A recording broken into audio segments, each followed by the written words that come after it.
Hello there, Harry Potter fans. Welcome back to the page. We are continuing on with a new chapter for Backward with Purpose, Part 1, Always and Always by Dead Woodpecker. Here we are with Chapter 40, Confession. Chapter 40, Confession. Chapter text. Harry was just drifting off to sleep, feeling slightly overwhelmed after the events of Christmas Day with Ginny and Ron, when the door opened. He really ought to have known that something was going to happen. As soon as he heard the creak and Ron's heavy footsteps, he groaned. He should not have let himself be lulled into a false sense of security. "We need to talk, Harry," Ron said. No use trying to get out of it. Harry sat up with a sigh and reached over for his glasses. "I'm tired," he said. It sounded weak even to his ears. Ginny and Ron rightfully ignored him. How did I not notice that she wasn't drifting off to sleep? "So," Harry said, "I'm really glad that you two and your family are working things out." "I'm too," Ginny said. Ron shook his head. "As soon as you said it about making a choice, I knew you were right." "I wanted it before that," Ginny admitted. She laced her fingers with Harry's. It's so hard to do, or it seemed like it would be hard, and I still resent them a little. But it's like, I don't know," Ron said. Harry knew exactly what they were trying to articulate as he had experienced something similar, though he imagined that it was far worse for Ginny and Ron. He hoped that the last of their resentment would burn away sooner rather than later, and he hoped that they would have a more fulfilling resolution than he had. Mr. Weasley and the older two Weasleys were extremely uncomfortable around Harry after what had happened at Azkaban, and that only served to reinforce the fact that it was too late to enjoy the relationship they had shared before. Ginny gazed steadily at him. She had guessed his thoughts as she often did when he was feeling something particularly deeply. She took a deep breath. "You made a promise, Harry." "I know," Harry said, "and I'm keeping it the best way I know how. But, Ron said in a strangled voice. "I hate that word. You swore to me that you would do everything you could to try to prevent this," Ginny said. Her lips trembled a little. "But you really think you're going to die, don't you?" Ron said. His voice was a little loud, and Harry wondered if they ought to put a silencing charm on the door. They were sandwiched right between two occupied rooms, and Percy and Hermione would be able to hear if they got much louder. Merlin knew that Sirius, Remus, and Tonks would be able to hear Ron, and they were on the opposite side of the house and on a different floor. But Harry felt like a great weight was compressing his chest. "I just don't see another way around it," Harry said. "Hermione, not even Hermione can pull miracles out of her books," Harry said quietly. "And I got her looking for it in the ancient magics. I think she's beginning to suspect." "She isn't," Ron said firmly. "She has no idea. I think we should tell them," Ginny said. "I've always thought that it was a mistake not to." "No," Harry said. He sounded harsh. "Absolutely not." "I can't believe you don't," Ron began. But Harry cut him off. "I said no," he shouted. He was breathing rather heavily. He turned away from both of them and stepped toward the window. He'd chosen this specifically because he could not see the ruined cottage where his parents had been murdered. For the first time, he regretted this. He wanted the both of them to be quiet. The thoughts that he had been trying to push down for months were about to break free, and he did not want to voice them. "Harry, if this is about being noble." Harry interrupted Ron again, his stomach churning. "It's the exact opposite of being noble." He gripped the window sill so tightly that his knuckles turned white. His voice was very loud, but he couldn't seem to help himself. Ron and Ginny were silent, and he knew that they were communicating their disbelief, and this angered him so much that he could no longer dam up his mouth. "I don't want to do it." There was a swift intake of breath from both Ginny and Ron, and a ringing moment of silence, and then Harry let the words flow. "I don't want to do it, all right. The idea, it's been festering, and the idea," his throat closed, but the words kept coming, "of dying and leaving you behind, Ginny, makes me physically ill." "Harry, I'm positive that this is why the power is terrible," Harry said. He felt suddenly calm and certain. "I've thought it for a while now, and I don't want to tell you this, but if other people knew, I just don't think I could do it. Not with them, knowing and watching. Not with the pity. I honestly don't think I'd be able to do it." Ginny drew in a deep, shaking breath. "It had better not be," she said fiercely. He turned around and faced her, and saw that her face was streaked with tears. "And even if I have to go back in time another 5 years and become Merlin, I'm not going to let you die." "That's another thing," Harry said. "I've been thinking, what if I'm Merlin? What if I find out? What if I find out that I can't do it after all?" "You've done it before," Ron said quietly. "Because I thought everyone was dead," Harry said. He raked his hands through his hair. It was an entirely different thing. This situation and the other would be as dissimilar as night and day. He vividly remembered standing in front of the killing curse, desperately wanting to die and not even fighting it. And then he came back to defeat Voldemort once and for all, but he'd had no intention of staying. He'd gone out in the Forbidden Forest, wondering how best to die until he'd been found by. "Harry," Ron interrupted his thoughts. His voice was much lower than normal. "I can't imagine what you're feeling right now. You know me. I've got the emotional range of a teaspoon." Ron paused. Harry waited, but Ron didn't say another word for long minutes. "I guess what I'm trying to say is," Ron said heavily, "I think you're selling yourself short. You're the bravest man I've ever met." Ron did not understand that it wasn't about bravery. He wasn't afraid of death, not really. He even understood a little what Dumbledore had said long ago about death being the next great adventure.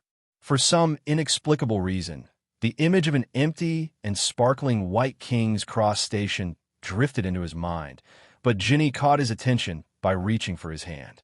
"I want to grow old with her," Harry realized. "I wish I could go on to the next great adventure after a long life with children and grandchildren," and Ginny's face, old and wrinkled and beautiful, the last thing I see, not Voldemort's. He knew that he was being selfish, and it shamed him, but he couldn't seem to help it. This was exactly why he hadn't wanted to mention it to either of them. It had opened the floodgates. He wouldn't even say that he pitied himself. He would much rather be the one to die than have this burden passed to anyone else he loved. Rage at Voldemort and his rape of ancient laws of magic surged through him. "Don't think I'm not going to do it if I have to," Harry said. His sudden anger made his voice sharp. "And I think I'm going to have to. I already said that. The Deathly Hallows have slipped through my fingers, and I can't imagine that items that forestall death are littering the ground." Ron and Ginny looked as helpless as he felt. "What," said Hermione, "is Harry talking about?" Harry whirled on her.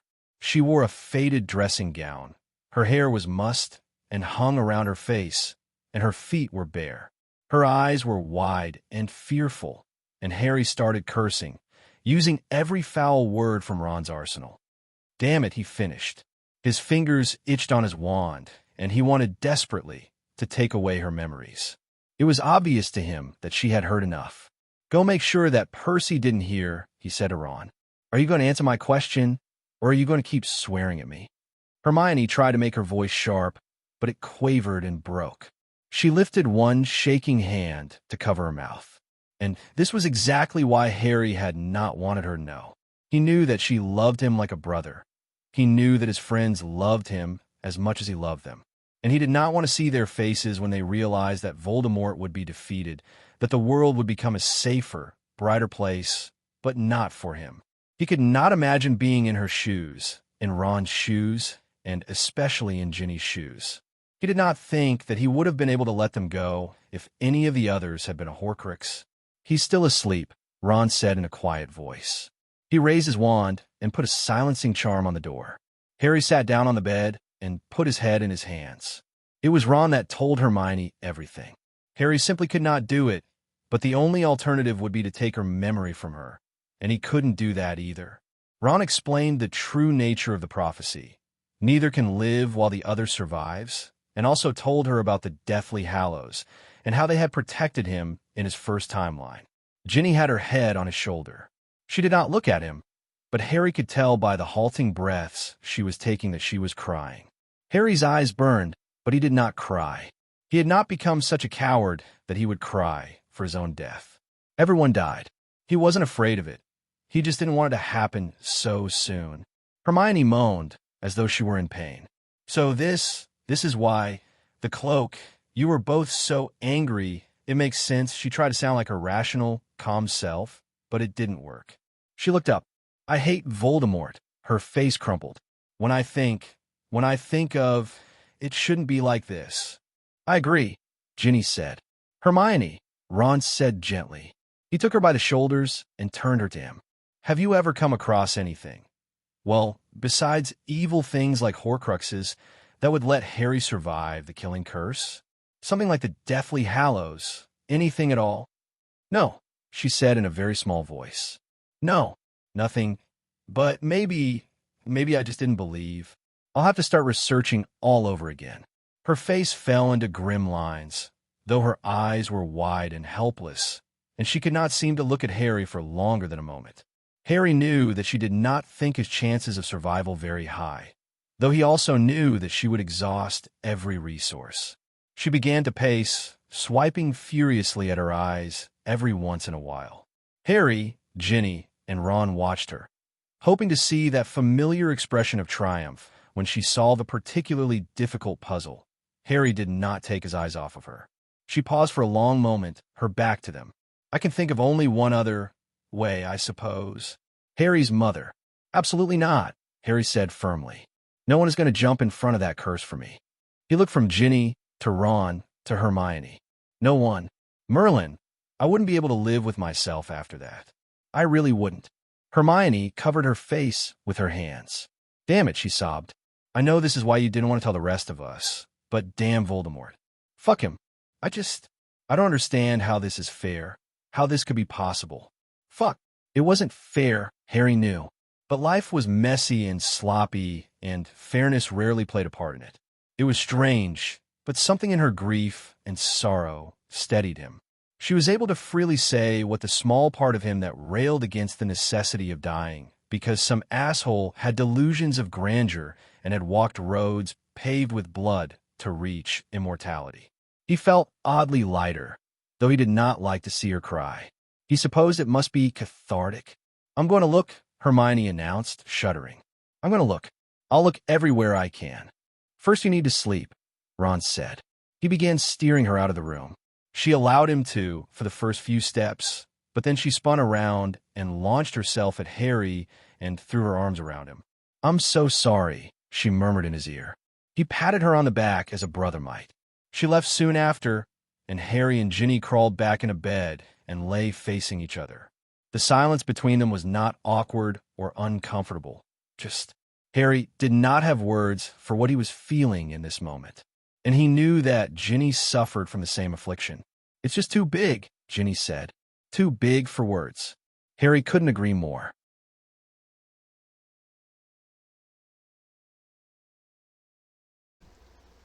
Thanks for always being with us, Potterheads. Here we are with a new chapter of Backward with Purpose, Part 1, Always and Always, by Dead Woodpecker. We are at Chapter 41, Interlude, Neville Longbottom. Chapter 41, Flight. Chapter text.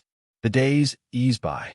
Harry spent the time skiving off his classes more than he ought to either spend time with Ginny in the room of requirement, or to spend time in the library with Hermione while she searched through every single book to find a miracle. This had led to arguments and snappish retorts. I wish you would tell Dumbledore, Hermione said pointedly one day in early February. He could be of so much help. No, Harry said implacably. There was no way that he was going to tell Dumbledore that he was too much of a coward to face his own death without a safety net. Merlin. How had he ever wanted to know everything about his destiny? Why hadn't he realized that Dumbledore had genuinely been protecting him? And if Harry had known too soon, he would have felt much the way he did now. How could he possibly have resented Dumbledore? Sometimes he even wanted to have his memory wiped, and only be told moments before. Hermione glared at him, but after a few moments, the look in her eyes softened. Harry looked away, jogging his leg and wishing that Ginny was out of charms already so they could spend the next several hours in blissful oblivion. Have you tried the tales of Beetle the Bard? Yes, Harry, Hermione said. Several times. I've looked through other books of fairy tales. There was one legend about a Russian stone, but it only heals from the brink of death, not from death itself. Nothing foreign, Harry said. We don't have the time. We're running out of it, as it is. Hermione's lips twisted. Harry appreciated the effort it took her not to fling her arms around him again. Not that he minded it when she hugged him, but her desperation reminded him of things. They never spoke of it. As the days had passed and January had stormed into February, the clock had been ticking. News from the ministry, courtesy of Mr. Weasley, Kingsley, and Dora, had been coming steadily. Voldemort had bewitched more and more members of the ministry. Soon it would fall. Harry was increasingly impatient with this fruitless search. He did not want to die, but he knew that he had to. It seemed like such a waste of time, though. He looked over at Hermione and wondered if this was her way of saying goodbye. He wouldn't put it by her.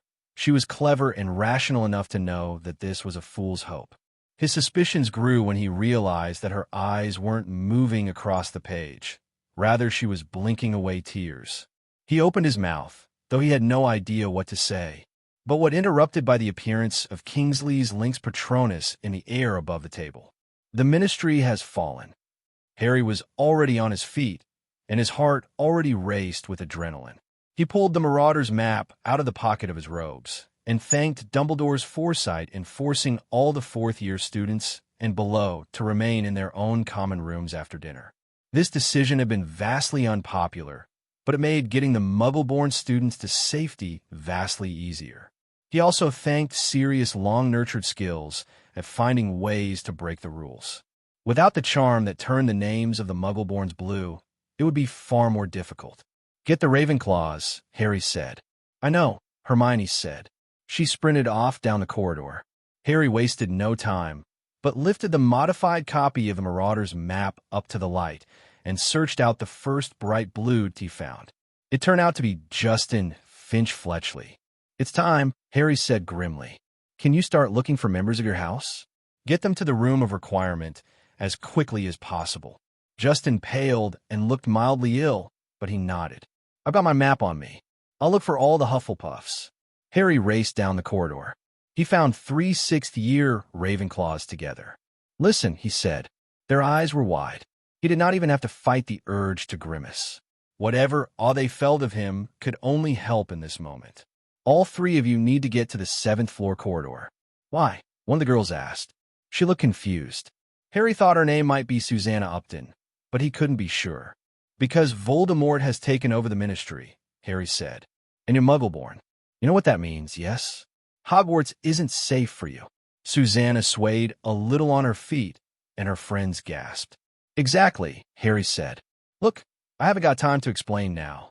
Just get to the corridor, will you?" Harry was satisfied when they left at a near run. They were in Ravenclaw, which meant that they weren't stupid. They knew exactly what it meant. If the ministry had fallen, the school would fall soon enough. Voldemort would be wary of Dumbledore, which was why Dumbledore was going to die tonight at the hands of Severus Snape. He hoped that somehow he would be able to see Voldemort's face when he realized how many people who were supposed to be dead were actually very much alive. He imagined it would shock him. Those scarlet eyes would widen with surprise and, Harry hoped, fear. He briefly imagined Voldemort soiling his robes when he caught sight of Dumbledore, alive and wielding the Elder Wand. But that seemed like too much to hope for. "Harry," Sirius hissed, "did you get hit with a curse?" His godfather's voice startled him out of his fantasy, and Harry shook himself. No," he said guiltily. "I was just imagining Voldemort pissing himself." Sirius snorted. "That explains the vague smile. We've got more important things to do, Harry. Save it for later." "Right," Harry nodded, and with that, he and Sirius went sprinting in opposite directions. Evacuating the Muggle-born students out of Hogwarts was both easier and more difficult than Harry had imagined all at the same time. He kept an eye on the map. Every once in a while a horrible chill would pass over him as he contemplated attempting to do this without it, and saw with great relief that a great many blue dots streamed up the 7th-floor corridor and disappeared. Less than 1 hour had passed, and only 3 Muggle-borns were left. Harry was sweating, and not just because he'd been running the length of Hogwarts with his heart nearly beating out of his chest. The Porkeys would take the students away to safety, and Harry had to deliver them on time. Besides, ministry officials would be here at any moment to arrest Dumbledore, Harry, Ginny, Ron, Hermione, and any Muggle-born they would find. That won't happen, he thought to himself grimly. And as he sprinted through the corridors, past the curious paintings, and through the hidden passageways and downstairs. The thought that he was doing his best to save the innocent pushed him. When his legs grew tired and his lungs threatened to escape from his chest, he remembered the sharp, sick pain when he had realized that Voldemort had unleashed fiend fire on the sleeping students. It was his strength. "Potter," Professor McGonagall said sharply. "One more," he panted. "Outside got to." "I'll go," she said urgently. Her face was pale, and her lips were compressed in a very thin line. "They're at our gates. You mustn't be seen." He opened his mouth to argue, but she cut him off. "I'm still a professor," she said, drawing herself up to her full height. "They won't arrest me immediately." He glanced down at the map. He wondered, vaguely, how angry Ginny would be if she found out that she had put her name in a different color from the rest, so he could spot her easily. He did not see her. He searched it intently, looking for Ron and Hermione. He did not see their dots either. For a moment, he was grateful that he was not witness to what surely must be pandemonium and confusion in the room of requirement. He hoped the students were cooperating. He hoped they had the sense to realize the amount of danger they were in. In his mind's eye, he saw a long stream of wary, watchful students traversing the distance between the room of requirement and the Hog's Head Inn. He hoped this was the case. He folded the map with slightly sweaty fingers, tucked it back in his robes, ducked behind a suit of armor, and cast a disillusionment charm on himself. And then he waited. Suddenly, without warning, a voice boomed in his ears, and once he heard the message for the first time, his entire body went numb with relief. "By the authority of the Ministry of Magic," someone said with an air of great pomposity and gravity, "every student, professor, and everyone else on the premises are to convene in the Great Hall. Noncompliance will be met with due punishment under law. I repeat, by the authority of the Ministry of Magic, every student, professor, and everyone else on the premises are to convene in the Great Hall. Noncompliance will be met with due punishment under law." Harry wondered what sort of punishment would be suitable for refusing to go to the Great Hall. Life sentence in Azkaban? Death? The murder of one's family? He gave his head a sharp shake, as though clearing it of cobwebs, and made his way inside the hall. He kept to the back, in the shadows, and watched as dumbfounded students began trickling in. Harry was still hidden by his charm when the ministry officials, though he supposed he ought to think of them as Death Eaters, as they were pretty much one and the same, entered the Great Hall. There was dead silence. Dumbledore sat in his chair, appearing to be perfectly relaxed, but he was the only one. Harry's body hummed with adrenaline, but he did not fret that everything would explode in their faces. He could not allow himself to worry. The students at the Hufflepuff, Ravenclaw, and Gryffindor tables were pale, frightened, and beginning to understand why they had been called here. There were empty seats, and confusion and the stirrings of horror made the tension in the room almost palpable. Even the Slytherins were subdued, though the children of Death Eaters seemed terrified and jubilant all at the same time. He eyed Daphne Greengrass. She sat between her sisters, Astoria and Ophelia. Her face was pale, gaunt even, and Harry could tell that her fingers shook from nerves. He did not know if this was from the fact that the darkest wizard in recorded history had just taken over the country, and the only person who could stop him was a sixth year she called Harvey, or it could be that she was anxious about being a distraction. If things went to hell, she'd be in as much danger as Snape. He glanced again at Astoria and Ophelia. More danger, he thought. Voldemort will go after her family. Loud voices in the entrance hall alerted Harry that he needed to make his way to the platform upon which sat the professors. He strode between the house tables, focusing on the pale, silent students rather than those who smirked. It wouldn't do for him to curse one of them at this critical juncture. He walked on silent feet. Only Neville turned his head slightly as Harry walked by. The rest were wondering when it was that the world had changed and did not look up at an inexplicable breeze. Dumbledore stood, and Harry paused. The older wizard looked grim. Harry felt an answering swirl of emotions. Deep, abiding fear and worry that had nothing to do with what would actually happen today, and everything to do with how this would play out to its inevitable conclusion. Harry did not want to contemplate losing anyone else, Strangely, he also felt a sort of satisfaction that Voldemort, who had seemed nearly unstoppable last time, had played into their hands. I believe that this unceremonious intrusion at our school means that we must assume that Voldemort has seized control, Dumbledore said. His voice was strong. The Ministry workers who have. He was interrupted by the doors slamming open with such force that they bounced off the walls. Harry thought inexplicably of Professor Quirrell. He had opened those doors in the exact manner. Harry almost expected to hear the warning of a troll in the dungeons. But Quirrell was long dead, twice, and the danger to Hogwarts was not in the dungeons, but entering the Great Hall. There was no troll, only a werewolf, 2 Death Eaters, and 7 genuine Ministry officials. Harry's blood ran cold at the look of delight on Fenrir Greyback's face.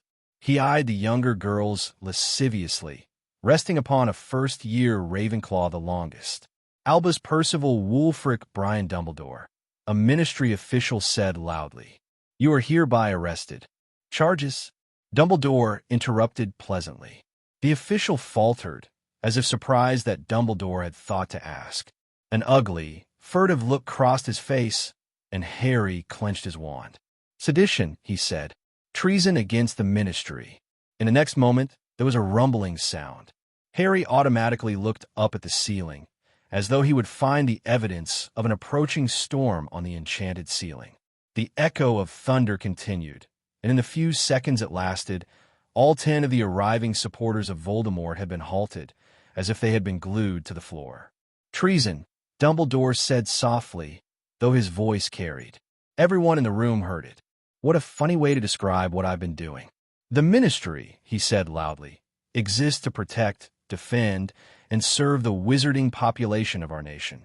What you see today, children, is the result of a government that had become so used to having power that its original function is only a memory. Harry continued forward. Dumbledore had still not taken a sip of his drink. Harry could not blame him. This would be Dumbledore's last chance to address the students before it was over. Do not blame this on Voldemort, Dumbledore said harshly. Had the Ministry of Magic been strong, united, and unwilling to let crimes go unpunished, Voldemort would never have had a chance. Blame weak leaders like Cornelius Fudge, who were blinded by power so much that they never saw the responsibility that comes with it. Blame witches and wizards like Dolores Umbridge, who twisted the function of the Ministry and made a mockery of justice. It seemed as though no one breathed. Harry watched with grim satisfaction the struggles of the 10 who had been chosen to kill Dumbledore. 10 of them, and they'd still not had a chance.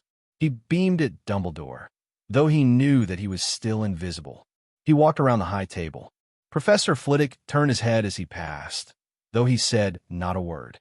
This is where we part ways, said Dumbledore. He reached down to the goblet before him. One last toast, if you will. He lifted the goblet high in the air. Harry had to admire his flair for the dramatic. A toast to friendship, camaraderie, and love, all of which we have found together in this gracious building. He sipped, long and deep, and Harry's inside squirmed. In the dark, and I assure you, they will be very dark indeed, days before us.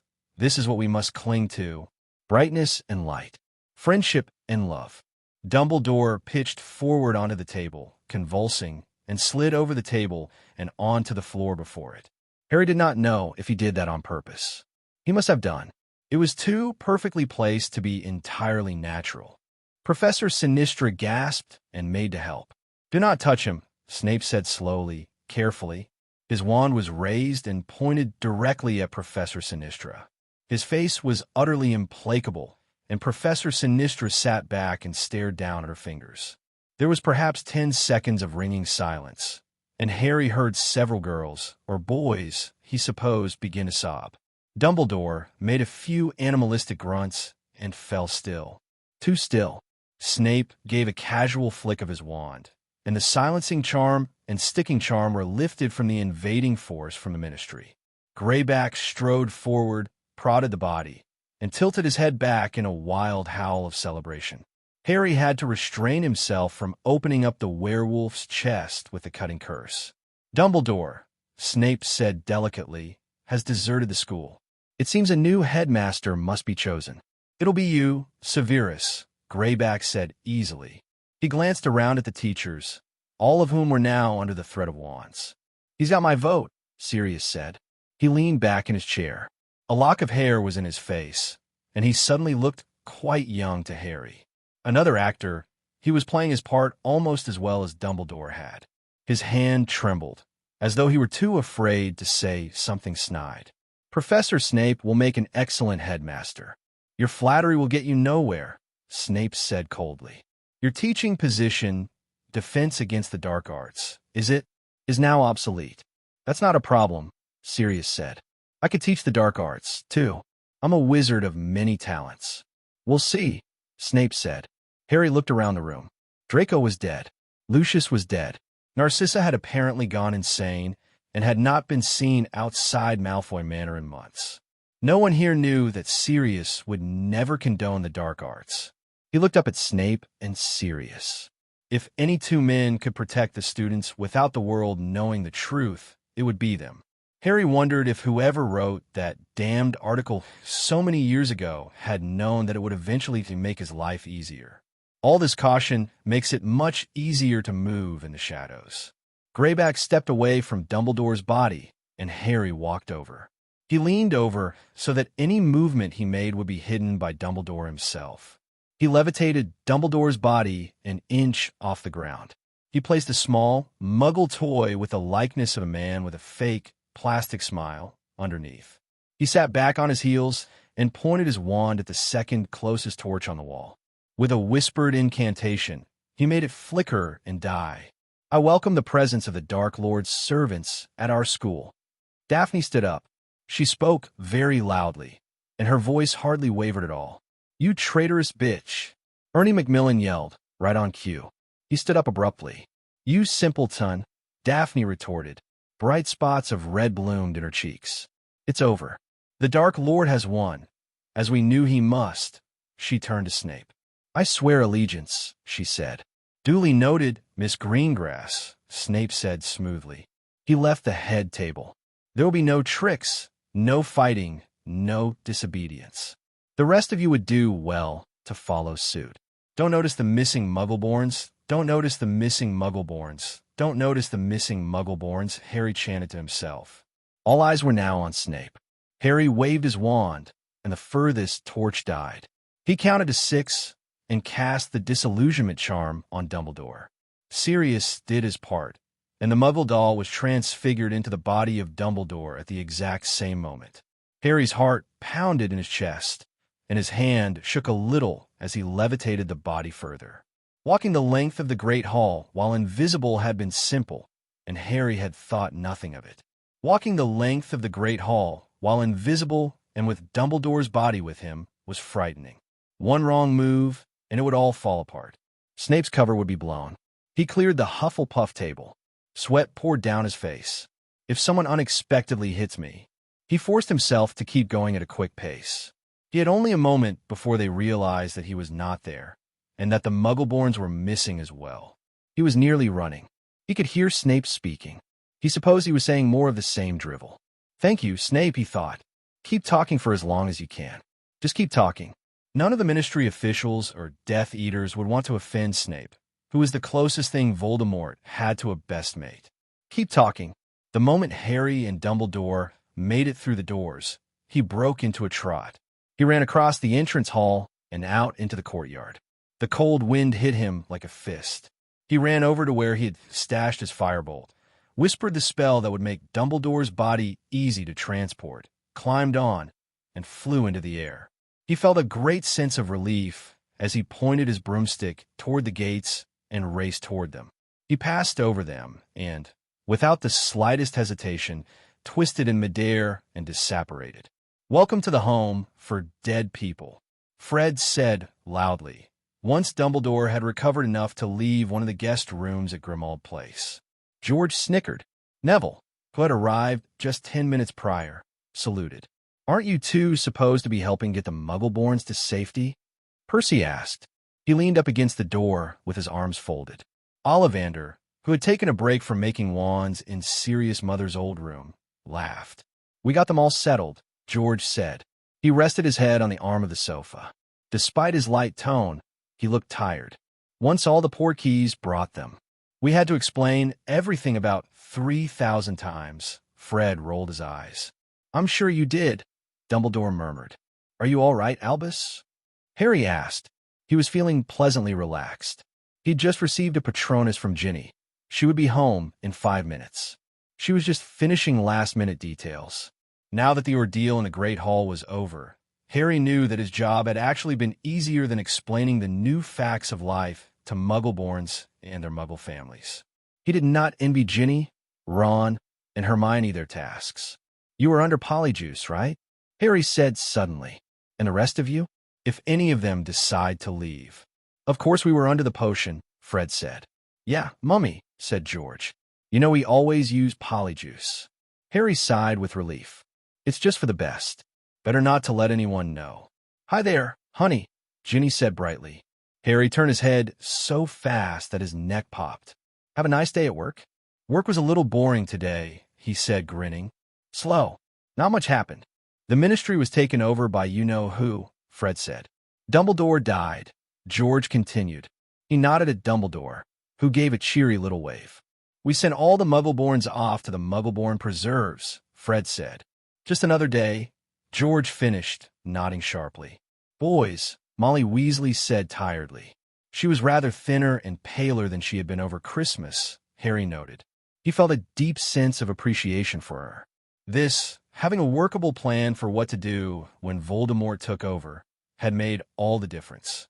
He remembered the months of uncertainty, loss of hope, desperation that had made up these same months last time, and he was glad that things were so much different now. Dumbledore was clearly thinking along these same lines. To the woman of the hour, he said. I would offer a toast, but the last one killed me. Harry laughed. Snape had mixed a, relatively, harmless potion, the draught of living death and a mild convulsing draught. It had been enough for everyone in the room. However, Dumbledore was officially dead, and Snape was the one who had killed him. Funny how things like this happen again, except so differently. Mrs. Weasley flushed a deep red, making her entire head look like a fiery sunset. He grinned at her, more than willing to honor her achievement. Creating the Muggle-born sanctuaries across Britain, and indeed France as the Delacour family had offered to help, had been her idea. Arranging the Portkeys and placing them on individuals without their knowledge had largely been her job. And uniting the Muggle-born students with their Muggle families had been her idea, her plan, and had stemmed from her tender heart. Brilliant, Mrs. Weasley, he said. Several of the Weasleys looked around at him in surprise. He ignored them, though he felt himself blushing. Excellent, really excellent. Thanks, Harry dear, she said. Harry felt an odd little hitch in the vicinity of his chest at the words Harry dear. How many times had he heard those words with that same inflection? He gave his head a sharp shake. Harry, Neville said. He was staring at Harry with an unfathomable look on his face. Can I talk to you for a moment? Before we start a Potter Watch? Only because I've got to head back to Hogwarts right after. Sure, Harry said. He stood up, smoothed his robes, and followed Neville out the door and into the hall. Neville glanced back at the open doorway, out of which spilled light and voices made loud with relief. Then he led them down the stairs and into the basement kitchen. It was very quiet, and Harry was just starting to feel a hint of foreboding. I've seen you around them, Neville said. He sounded deeply uncomfortable. And you know, Ron and Ginny. Harry grew more confused by the second. What? He said blankly. The Weasleys, Neville said in a quiet voice. Harry blinked. He hadn't been sure what to expect, but this was not it. The Weasleys? Do you remember when we went to prune the flaming roses? Neville asked. He did not wait for Harry to reply, but continued on after setting his jaw. You really set me straight, you know. I was insecure. I didn't feel, like I was actually an asset. No, don't give me that look. I don't need to be told why I'm in Gryffindor. Then what does he want? As if reading his thoughts, Neville took a deep breath and said, I think you're being a bit brainless about the Weasleys, mate. Harry briefly ran through his last encounters with the Weasleys. He hadn't been rude, He'd listened to them. He'd laughed at Fred and George's jokes, and even though Mr. Weasley, Bill, and Charlie were uncomfortable around him, he made an effort to include them in discussions. "What did I do?" "See?" Neville said a bit forcefully. "You don't even know what I'm saying." No, I don't," Harry said honestly. "You're perfectly nice to them. Now, at least, but you hold them at a distance," Neville said. "I wouldn't even call it arm's length. More like you keep a chasm," Harry said. He abruptly remembered his dream. He was on one side of the chasm, and the Weasleys were on the other, and in between, like a bridge, was the rune that meant love. He'd thought it had been pain at the time, but now that he knew it was love, he did not like the fact that he was still afraid of it. "Yeah," Neville said, bouncing a little on the balls of his feet. "Why is that?" Harry didn't answer for a long time. A part, though small, was that the more the Weasleys loved him, the more it would hurt them when he died. But that instinctive protectiveness was only 1/10 of the reason why. He was afraid of several things, one of which was the fact that the Weasleys couldn't possibly ever love him the way they once had. Too much had happened. The other, he did not need any other reasons for his legs to feel like lead when he went out to meet his death. But he could not really explain this to Neville. Neville did not know about the Horcrux inside of Harry, and Harry did not want to open that discussion in this moment. So he offered the only reason he had that was not tied to his impending death. "It won't ever be the same, Neville. We won't ever have that same kind of rapport." "Bullshit," Neville said succinctly. "Yeah, maybe it wouldn't be the same. Not even close." "Bullshit," Neville said again. "Think about Sirius. You knew him in your first timeline for what? 2 years? Are you telling me that you weren't close? That you didn't love him?" "No," Harry said. He tugged at his collar. "But it wasn't the same, Neville. We didn't have the same kind of history. You thought he was trying to kill you for an entire year." Neville said, "You told me. For an entire year, you thought that he'd betrayed your parents to Voldemort and was now coming after you. But once you realized that he hadn't," Harry furrowed his brow. The comparison made no sense. "The Weasleys figured out a year ago that you aren't some sort of monster," Neville said firmly. "You're like Sirius, and they're like you. There's no reason that you couldn't have a close relationship again. And don't tell me that too much time has passed," Neville said heatedly. "If my parents came back to their right minds today, I wouldn't give a shit that they didn't raise me or didn't know me until now." "Neville, the only thing standing in your way is you." "Harry," said Neville.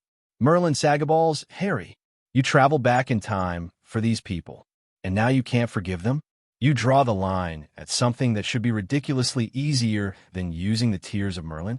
Yeah, they fucked up big time, but..." He interrupted himself and ran his hands through his hair. "I'll try," Harry said abruptly. He wanted to leave this kitchen. He wanted to get back to the big crowd that would enable him to turn off Neville's words. They were running through his head, but they kept coming up to this gigantic barrier, and Harry did not want that barrier breached. "Listen, I'll try. We gotta go, though. We gotta get back to the room. We've got to do Potter Watch." "All right," Neville nodded.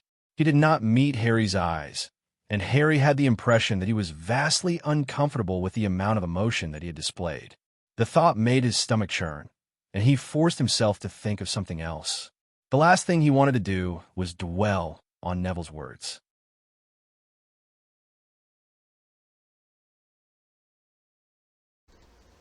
Hey there, Potterheads. Glad to have you on our page. Here we are with a new chapter for Backward with Purpose, Part 1, Always and Always, by Dead Woodpecker. We are at Chapter 42, Flight. Chapter 42, The Holy Grail. Chapter text. The next month was so busy and full that Harry fell into bed, exhausted every night. He had initially thought that his part in keeping the Muggle-born safe would be strictly minimal. Instead, he made the rounds of the places they had set up almost every day. They wanted assurance. The Muggle parents of students needed to be told that yes, once everything was over, they would have their jobs back. The younger ones wanted to know if they could just forget the restriction of underage sorcery. "I'm not cut out to be a politician," Harry thought grimly. Dennis and Colin Creevey, Dean Thomas, and Justin Finch-Fletchley had taken it upon themselves to practice dueling, and now they were encouraging others to duel. And since somehow the majority of the healers had ended up bunking at Neville's place, and they needed to be spread around more. One particularly fierce 12-year-old girl had broken her arm, and her parents had demanded a healer handy in case of other such accidents. You'd think that they'd be happier to be safe, Ginny said. Buggers. Ron threw himself down in a chair. His face was wan and tired. You'd think they'd be a bit more grateful that we've gotten them to safety. Did you hear that one which actually cursed another over a frying pan? Was that about a frying pan? Harry said wearily. I thought it was about a shoe. No, there was an argument about a shoe, Ginny said. I remember because Mum threatened to hex the witch who stole it, and then to hex the witch who raised a huge stink about it in the first place. Something struck Harry as slightly odd. They had operated in a Godric's Hollow only moments before. Usually their arrival was met with thundering feet, loud greetings, and everything else that involved living with loads of people and having visitors at all hours. But there was only silence. The entire house was empty. Where is everyone? Ron asked. By everyone he meant Hermione. She's probably over at Grimmauld Place, Harry said. He was already striding over to the fireplace. Grimmauld Place, he shouted. Oh, thank goodness. Hermione said loudly. She looked quite nervous. I thought you'd come here first, but I suppose you didn't, did you? They've all gone. Some Dementors and Death Eaters attacked Hogsmeade, and they should be back. When we got the word, it didn't seem like there were that many. Ron, who had arrived during her diatribe, took her by the shoulders and gave her a gentle shake. Breathe, Hermione ordered. What's going on? Well, 2 bright spots of red appeared in her cheeks. We got the word. It must have been 2 hours ago. Death Eaters and Dementors attacked Hogsmeade. But why? Harry asked, puzzled. I don't know, Hermione shrugged. Boredom? Attempting to draw us out? Who went? Ginny asked. Moody did, Hermione said. Ron's presence had her much calmer, ironic, as he usually had the opposite effect on her. And Percy and George. Yes, Harry, they're using Polyjuice. Everyone else is sort of scattered. I'm just getting a little worried, though, because they aren't back yet. Let's go, Harry said grimly. Suddenly, it did not matter that he ached from exhaustion. He strode over to the ever-present cauldron of Polyjuice potion and crack, crack. Percy and George, who were already starting to turn back into themselves, appeared in the kitchen. Harry eyed them critically. Neither appeared to be hurt. Neither was sporting the grim, deadened look that would tell Harry that someone had died. What happened? Harry, Ginny, Ron, and Hermione chorused. George winced and indicated his ears. He got hit with a deafening hex. Percy said in a voice so low that Harry had to lean forward to hear him. It's made his ears very sensitive. Go sit in a quiet room, George. I'll let everyone know what happened. George nodded and made a beeline for the door. There were a bit more than 20 Death Eaters, Percy said immediately, once his impaired brother had left the room, and loads of Dementors. The real problem, though, was that some of the giants showed up. But that doesn't make any sense, Ginny said. From what I could hear, Percy said, there was a rumor that you were in Hogsmeade, Harry. Harry sighed heavily. This was not a new circumstance. Arthur said that several owls came in a day that Harry had been seen by this witch or that wizard, in Surrey or Devonshire, or were shopping in Diagon Alley. This was the first time, however, that Voldemort had retaliated so strongly. Was brilliant, though, Percy said. He actually climbed up the giant and made it explode. A Death Eater hit him with a hex right as he came down.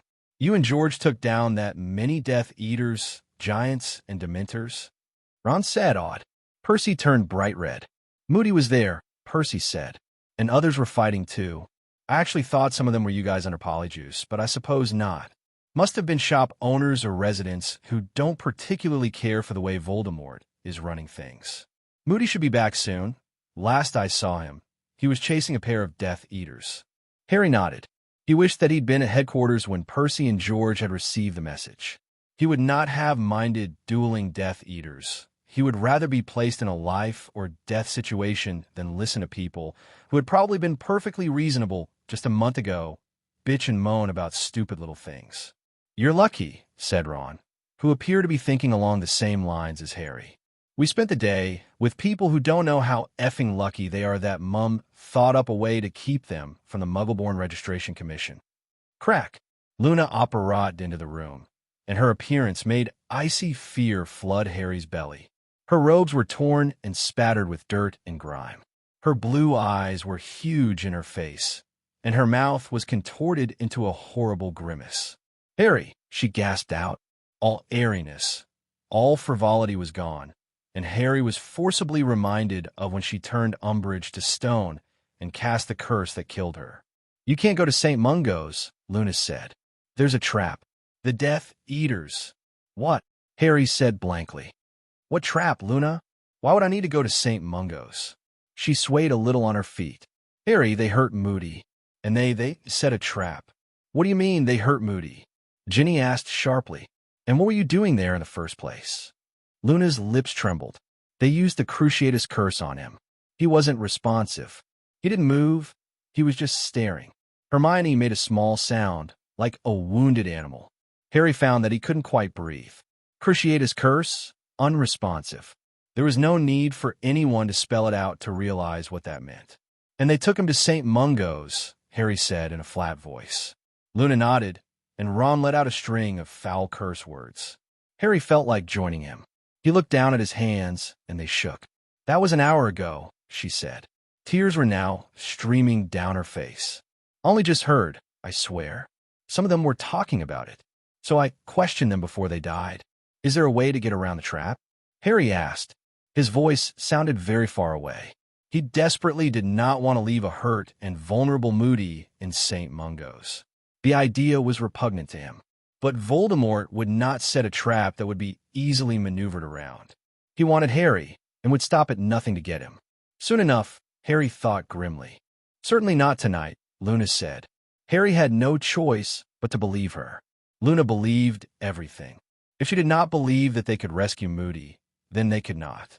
Harry punched the wall with such force that it felt like he'd broken a few bones. "I just don't want to tell Neville," Luna said. Tears streamed unchecked down her cheeks. I can't tell him." "Was he there?" Ron asked after a long pause. Harry got the feeling that he only spoke because the silence made him uncomfortable. Luna nodded.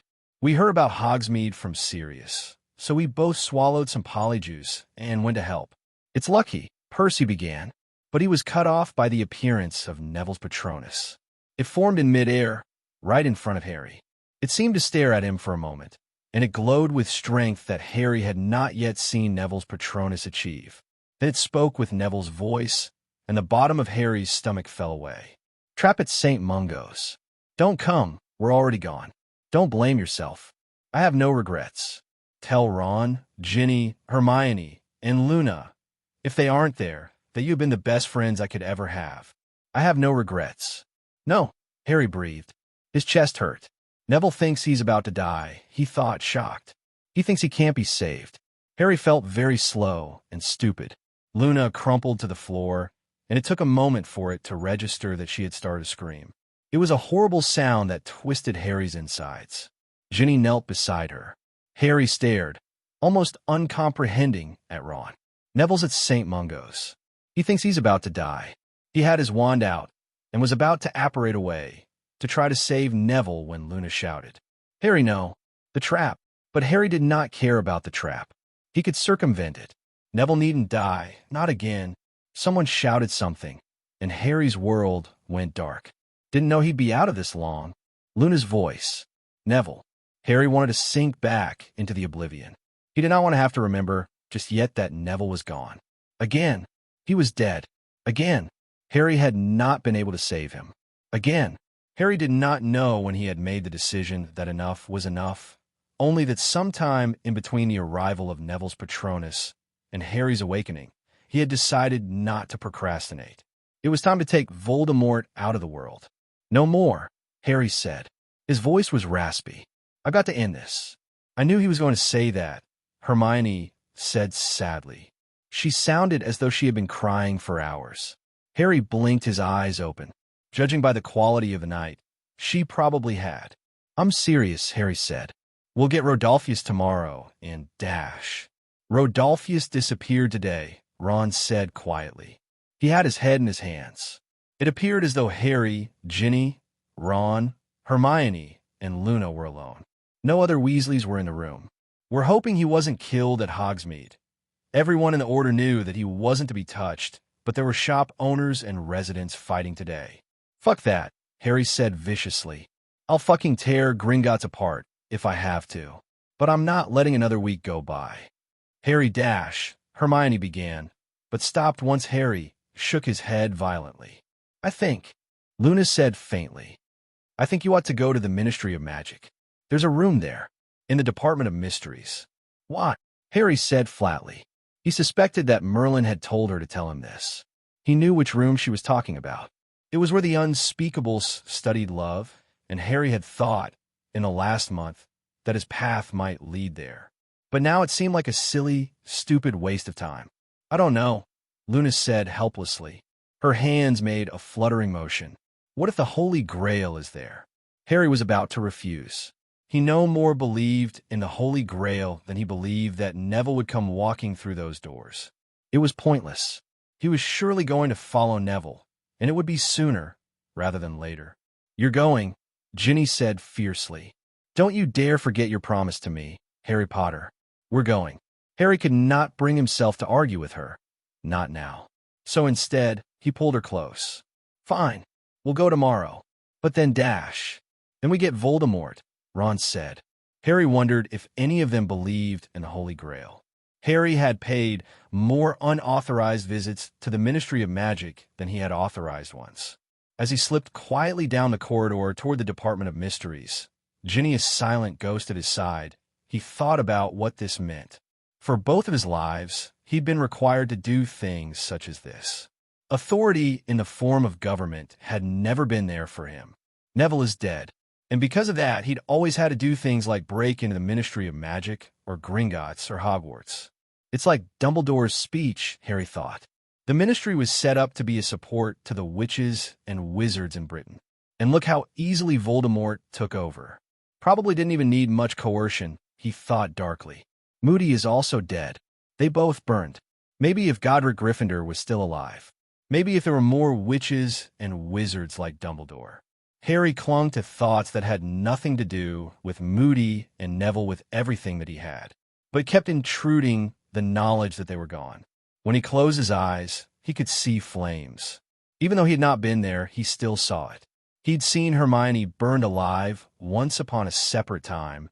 It did not stretch his imagination too much to imagine Neville. "Stop," he told himself forcefully.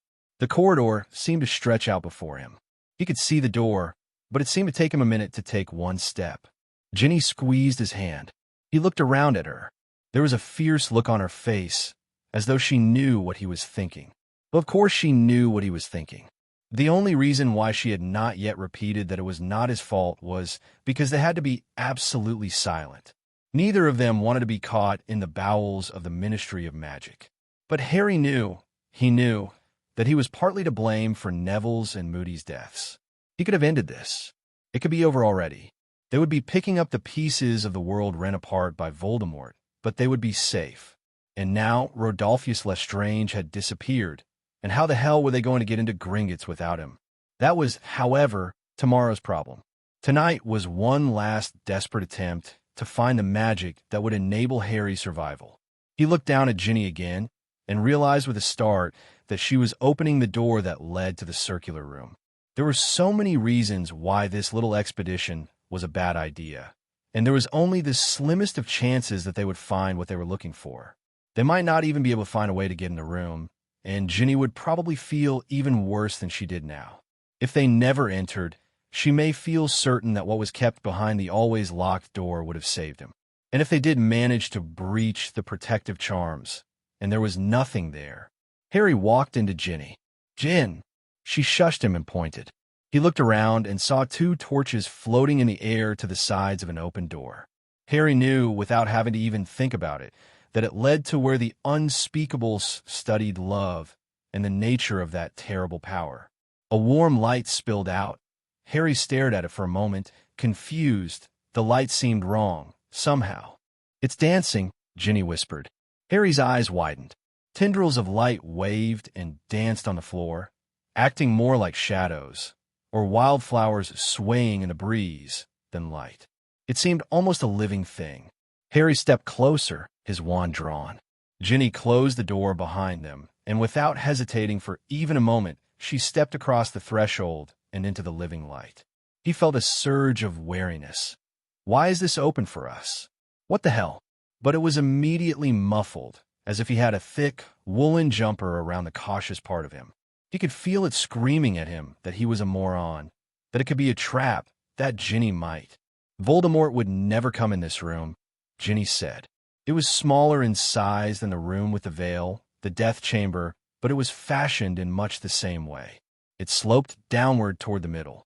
There were clusters of 2 or 3 stairs, and benches surrounded the center of the room on each of the landings, so the unspeakables could observe. Harry's eyes found the source of the light, and his breath caught in the back of his throat. The rune that meant love blazed in the center of the room like a small sun, and nearly as impossible to look at. His hand came up automatically to shield his eyes, and almost without his own consent, his feet carried him down the stairs. Ginny was right beside him, and he knew without having to look that she was just as enthralled as he was.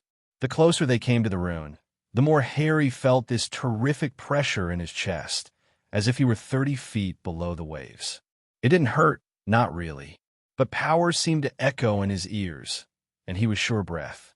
Without thinking and without worrying, he pocketed his wand. One hand gripped Ginny's, and he needed the other to touch the rune. They both stopped suddenly at the last stair. Harry could feel a barrier before them, and for the first time since entering the room, he felt a hint of trepidation. He had that feeling that something important was about to happen, something that would shake up his world. The hairs on the back of his neck stood up. The rune looked alive. It moved and spun and danced in the air of its own accord. Harry literally could not look away, and he knew that his mouth hung open, but he did not care. He did not know how long he stood there. It could have been minutes or hours, possibly even seconds, but Ginny reached out with her hand and stepped forward, and he followed her. He heard a strange sound a moment before he did, but he put it out of his mind. He could worry about why someone had used a charm at this exact moment later. Harry fell to his knees. He was swept up in a current of something completely unlike anything he had ever felt before. It was like a river of phoenix song that enfolded him, encompassed him, and took over his every sense. His hand fell limply to his side, and he stared at the rune without blinking. It shifted and changed and whispered to him, and a very, very dim part of him would have thought that he had gone crazy, but the vast majority of him finally understood why Dumbledore had once called love the most terrible and wonderful and powerful force in the universe. He saw his entire life laid bare. The light of the rune coalesced and changed until he saw a red-haired woman sitting propped up in a bed, holding a very small baby in her arms.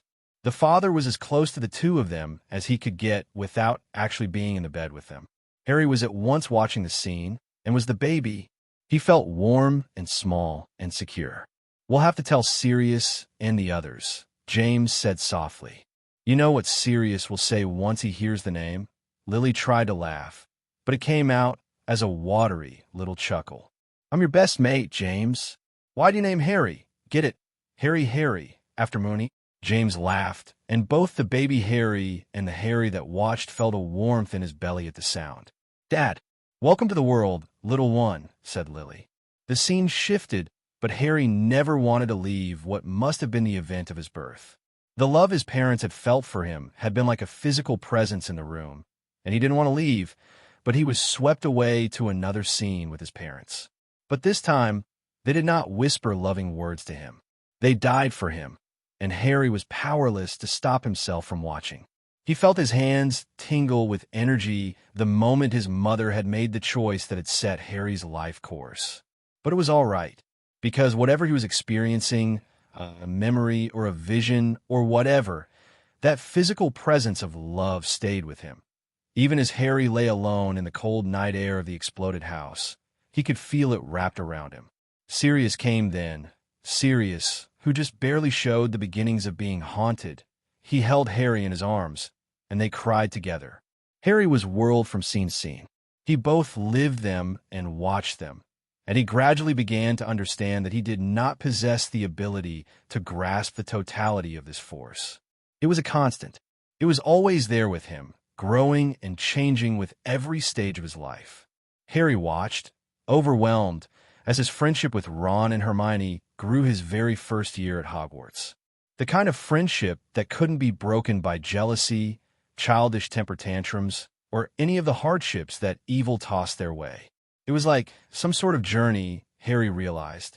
A sudden image of the King's Cross station, though white and shining and empty of people, sprung into his head, and he felt himself on the verge of a discovery, but it slipped away before it could be fully formed. He watched and experienced anew each loss, each victory, and felt stunned, as though he'd been struck by lightning, at how very much this terrible force called love had urged him to take actions. He watched as he attempted to rescue Sirius from the Department of Mysteries, saw how his love for his godfather had been manipulated. It wasn't my fault, Harry realized with an awe that nearly felled him. I could no more have stayed behind at Hogwarts than I could have stopped loving him. Everywhere he turned, Harry was confronted with that implacable force.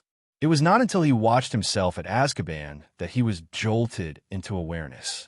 A small part of him watched with confusion. What does this got to do with love? They had been cruel that day, no matter that Harry still believed that those deaths had been necessary. It was the manner that it had been done. But love had driven him then, just as much as it had when he had attempted to kill himself, when he had thought that he had lost everyone. It burned in Harry's soul. He wanted to turn his face away, but he did not want to stop this vision. Knowledge was growing inside him, and he was so close to articulating it, to really understanding. It was sealed when he watched his drunken self fling memories into a pensieve. Those memories had been specifically put in there to hurt the family he had adopted into his heart. Harry gaped at what he was seeing. Families don't do that to each other, Harry thought. That internal voice sounded very much like Neville. And for the first time since he had been kicked out of the burrow, since Arthur had rebuffed him in the shed, Harry let go of the hurt that had allowed him to mistake love for pain. He had been arrogant to think that his actions had changed who the Weasleys were at heart. They were his Weasleys. They'd always been his Weasleys.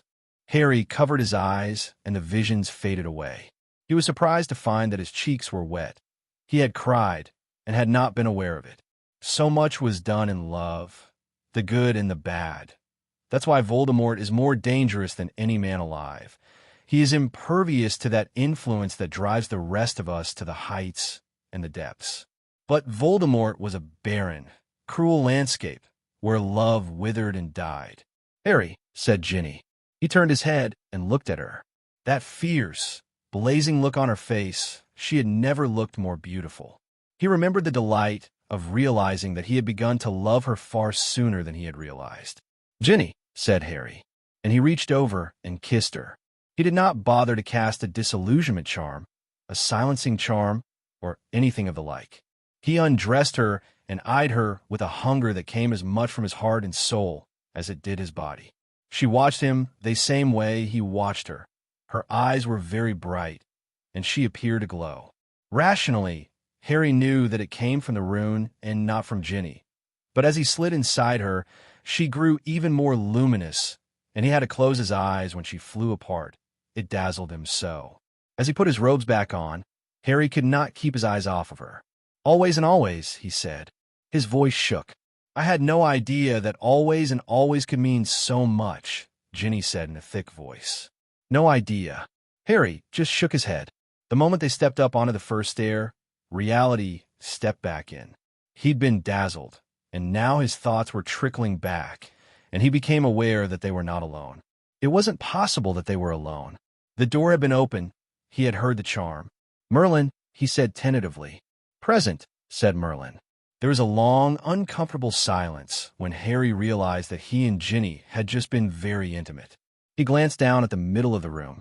He had just made love to Ginny in a spotlight. Ginny's face was as red as a sunset, and Harry fervently hoped. "Well, said Merlin. "Once the robes. Well, when they started coming off." "Thanks," Ginny whispered, mortified. "We were a bit caught up in the moment." Harry shuffled his feet. Ginny shuffled her feet. Merlin shuffled his feet. At least, Harry suspected that Merlin shuffled his feet. But Merlin was invisible, of course, so it was nearly impossible to tell. I appreciate it, Harry said finally, once the silence had become too awkward. We don't usually. No need for thanks, Merlin said in a strangled voice. Or to tell me anything. I thought something like this might happen. I was warned no matter. As the bliss of that moment began to seep away, and Harry found his curious side rearing its head. Here was Merlin in the flesh, and Harry had time to question him. Questions and concerns were rapidly tangling up in his head. Who is he? Why is he here? What is his motive? How did he know to come here? And he felt a brief stirring of anger. Slowly it began to bloom. Why the ruse? Why did he let? I know what you must be thinking, said Merlin. He sounded fretful and anxious. His voice had gotten deeper, and I tried to stop it. I couldn't make him listen to me. I couldn't. Harry felt the breath leave his lungs. He had wondered, of course, immediately after Neville and Moody had died. Why hadn't Merlin stopped it? It was a little disconcerting that Merlin had tried and failed. You did what you could. I did, said Merlin. There's only so much I can do, though. He did not sound pleased that this was so. Harry felt disoriented, and had never wanted to know more who Merlin was. The anonymity of their fellow time traveler. Merlin, Ginny said musingly. Why the different names? Harry asked, before he could stop himself. Who knows how long before he'll scarper? And you ask him why the names? Oh, Merlin said. I think that might have been Luna, or her dad, although I might have come up with it because of them. What the hell? Sorry, said Merlin, as if he knew that he had sounded less than sane, and was now making an effort for Harry's and Ginny's sake. It was Luna. I remember now. Sometimes I forget things, he added vaguely. Harry exchanged a glance with Ginny. He was not entirely certain that he felt comfortable with the fact that someone who admitted to being forgetful was toying with their lives. It had taken years of preparation for Harry, Ginny, and Ron to get this far, and look how fragile all that planning had been. Granted, he didn't have the benefit of knowledge of the future, but from where he was standing. Don't look at me like that, Merlin said defensively. I know what I'm doing. These are our lives. It's my life, too, Merlin interrupted firmly. Harry thought Merlin might be standing with his arms folded across his chest. Harry heard him inhale, and there was the sound of an aborted attempt to speak. Sorry, you can't. Who are you? Ginny asked bluntly. Can't tell you, Merlin replied immediately. Listen, the less you know about me, the better. He paused. I will tell you that I'm not Dobby. Dobby? What the hell? But, no buts, said Merlin. It might seriously screw things up. Well, will they ever know who you are? Harry asked. He had the sudden desire that they were meeting anywhere but here. His curiosity kept slipping out of his fingers. There was so much to ask, but he still felt the pressure of the rune, and it was difficult to concentrate. Merlin was silent for a very long time. Harry waited. Apparently having a larger measure of patience was another result of skimming the surface of the most terrible force in the universe. Ginny was unnaturally still and silent at his side. Her wand was out, but she held it loosely at her side. Harry's was still in his pocket. He almost resented the fact that he couldn't really bring himself to distrust this man. Although he supposed that if Merlin were using the Trojan horse method, he might be a woman in a man's body with a man's voice. Did you find what you were looking for here tonight? Merlin asked finally. He had not. There had been no holy grail in this room. No magical way of survival kept hidden by the unspeakables who studied love. But he had discovered that the fact that this was his destiny was as much a gift as it was a curse. Just as vengeance was the darkest facet of love, sacrifice was the brightest. And the fact that Harry knew now beyond a shadow of a doubt that he had the strength to do what must be done, it filled him with pride. Yeah, he said. I didn't know I was looking for it, but I found it anyway. Me too, Merlin murmured. I did too, Ginny said. Harry could only see her profile. She was gazing in the direction of Merlin's voice, but she appeared resolute. I was afraid, Harry said in a low voice. I started to think that maybe I wasn't going to be able to do it. You know, you know about the Horcrux inside me, don't you? It felt easier mentioning it to Merlin, just as the anonymity of him had made him uncomfortable just a few minutes previously. It made it infinitely easier to discuss this with a faceless man. Merlin paused again. I do. I didn't know how I'd be able to, Harry said. I waited and waited for another solution. Hermione looked everywhere for it. But maybe I've been hit with the killing curse twice now. And a chance like the Deathly Hallows, something like that can't happen every day, or twice a lifetime. And now, I wonder whether this was the way it was supposed to happen. The words were spilling out of him. He felt calm and purposeful. I mean, what if we were always supposed to come back? And the Deathly Hallows was what saved me, so that everyone else, except Neville and Moody, could live here in this timeline. He felt pressure in his chest and wondered if the rune was gripping him again. And it's worth it. It's so worth it. It's a choice, but it's the easiest choice in the world. I knew that. I've known it all along. I just forgot for a little while. Ginny was gripping his hand so hard that he feared he might hear the bones crunch. He looked into her eyes, and he knew that she understood him perfectly. She would not try to stop him. She knew him as well as he knew himself, and he would not be the man she loved if he refused this task. Merlin drew in a deep, shuddering breath. There was a whisper of movement, and something heavy and made of metal clanged to the floor. Harry's brain, overwhelmed as it was, did not process what he was seeing. It's a little crispy, said Merlin. I couldn't resist the urge to destroy it myself. Sorry. Hufflepuff's cup. It was battered and charred and cracked right down the middle. But it was undoubtedly the same cup that he, Ron, and Hermione had liberated from Gringotts so long ago. Harry gaped at it, almost unable to comprehend what he was seeing. A Horcrux destroyed. The same Horcrux that he had dreaded acquiring again, because it had seemed that pulling off a second bank heist would be nigh impossible. And there it was, at his feet. He couldn't help it. He started to laugh, and Ginny joined in, and then Merlin, until the room rang with laughter. Don't, he said, gasping, apologize for destroying a Horcrux. All right, Merlin said, but I forgot if someone called it or not. Harry picked up the Horcrux, placed it in the pocket of his robes, and felt a strange regret that the conversation was drawing to a close. His curious side was still strangely muffled. All the times he had imagined a conversation with Merlin, he had never expected to leave so many questions unanswered. Why did he take the invisibility cloak? Why did Luna know about him? And why were the rest kept in the dark? What were his secrets? But Harry did not ask any of these questions. Instead, he asked, Will I see you again? Before the end? It's a possibility, said Merlin. Harry held out his hand. Merlin ignored it, and Harry felt arms wrap around him in a hug. After a moment's hesitation, Harry returned it, though it looked quite odd to be hugging someone invisible. Listen, Merlin said. Give me 5 minutes to get out of here before you leave this room. I need a head start.